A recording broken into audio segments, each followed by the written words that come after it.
Listen to me, because the stakes around this flotilla couldn't be any higher.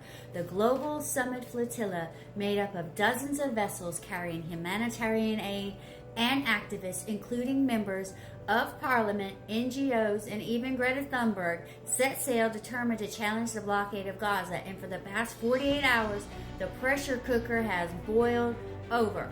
Off the coast of Crete, participants reported being swarmed by unidentified drones. They described hearing more than a dozen explosions, objects being dropped onto their decks, and communication systems being jammed. Imagine being in international waters, trying to deliver food and medicine, and suddenly your radios are hijacked. One boat even said pop songs blasted through their channel, while their sails were shredded by falling devices. That's psychological warfare in the middle of the night. Some vessels were damaged. Thankfully, no lives lost yet.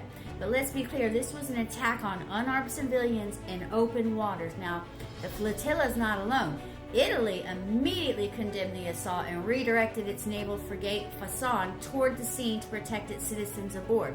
The European Commission warned against the use of force, and the UN Human Rights Office has already called for an investigation. But the bigger story is what's happening inside Italy itself.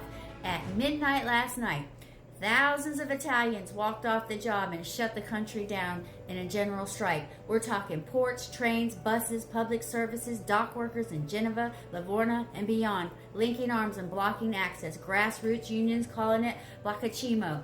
Let's block everything. And that's exactly what they did. The message couldn't be clearer. If you attack civilians on a flotilla carrying aid, if you continue a war that starves children, the workers of Italy will bring the machinery of the state to a halt. This is a collision point.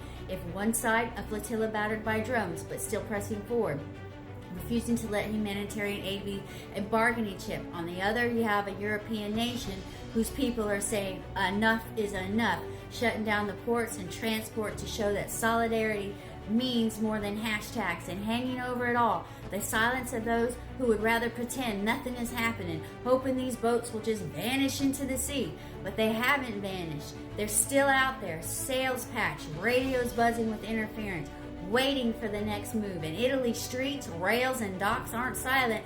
They're roaring with chants for Gaza, for Palestine, for the right of ordinary people not to be bombed into submission. So here we are, watching history tighten the knot, a flotilla under attack, a country on strike, and a world being forced to choose. Do we look away, or do we finally admit that what happens in those waters is all of our fight, because the stakes truly could not be any higher? And I couldn't be any more prouder to have Italian heritage running through my blood than I am at this exact